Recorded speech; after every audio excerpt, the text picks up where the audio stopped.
Welcome to World Alert Updates. Subscribe and press the bell icon for more updates.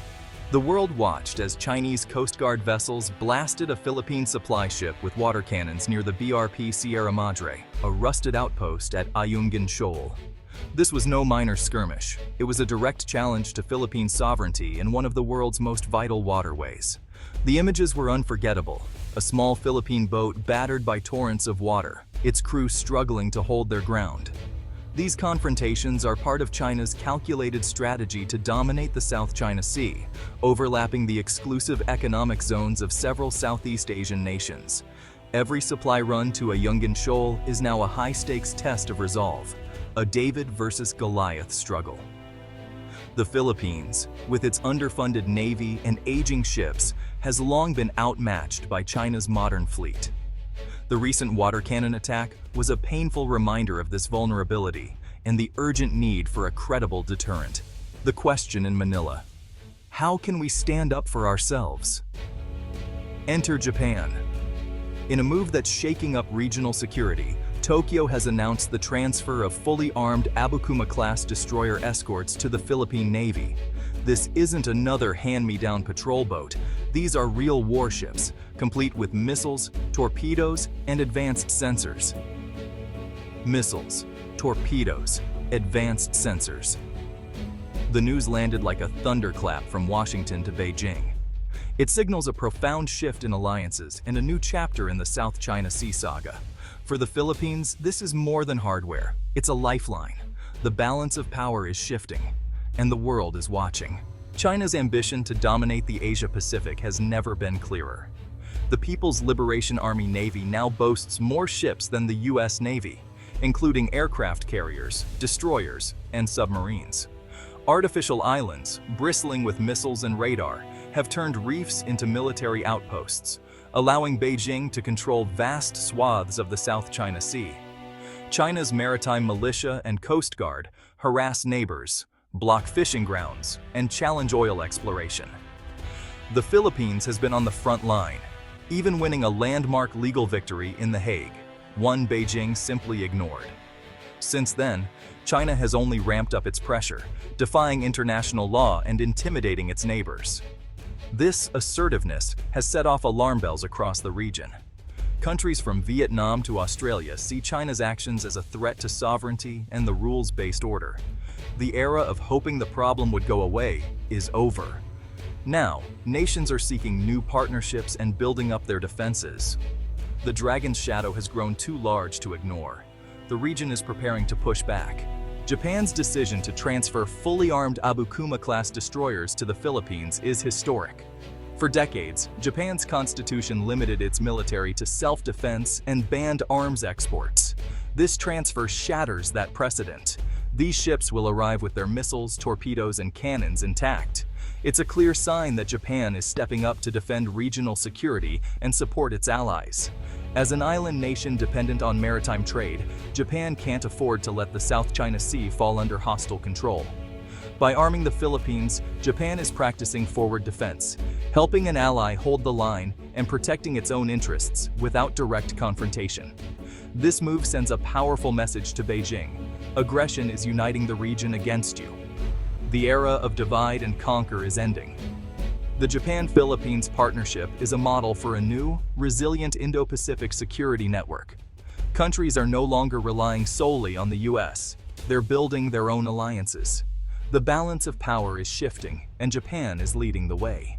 The Philippine Navy's history is one of hand-me-downs, aging ships from the U.S., often stripped of their best weapons. For decades, the Navy was limited to coastal patrols and disaster relief, lacking the firepower for real naval warfare. As tensions with China grew, this equipment gap became painfully clear. Outgunned and outmaneuvered, the Philippines relied on diplomacy and international law, not credible deterrence. The arrival of the Abukuma-class destroyers breaks this cycle. It's part of a broader modernization, but the Japanese transfer stands out for its advanced capabilities and strategic partnership.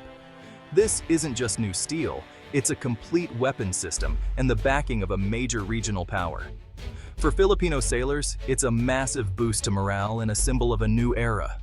The Navy is finally moving from coastal constabulary to true maritime defense force. The game has changed.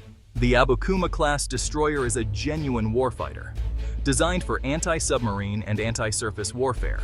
Armed with Harpoon anti-ship missiles, it gives the Philippines a long-range strike capability for the first time. Now, any aggressor approaching Philippine waters faces the real risk of a missile strike. The ship's ASROC launcher and torpedo tubes make it a formidable anti-submarine platform, crucial in the deep waters of the South China Sea. Advanced sonar and sensors provide a defensive shield for the archipelago. Its rapid-fire main gun and Phalanx CIWS offer layered protection against air and missile threats.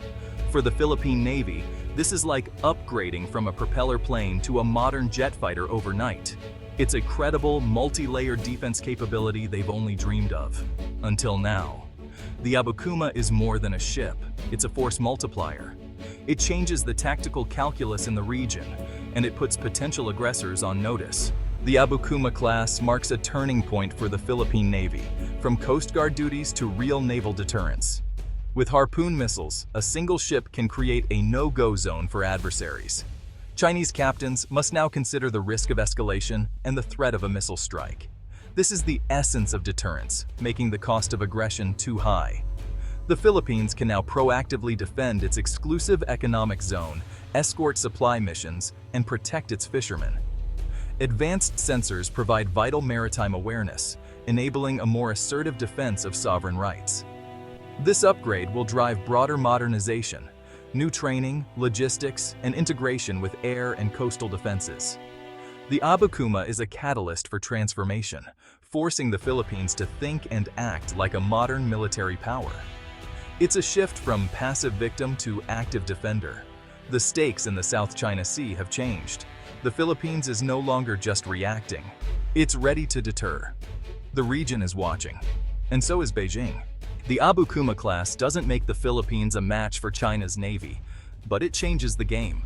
Modern naval warfare is about creating asymmetric risks, not just matching numbers. The Philippines can now deny China free rein in its maritime zones, making harassment and blockades far riskier. Even the threat of a missile strike can deter aggression. This new posture chips away at China's sense of impunity and boosts Filipino morale.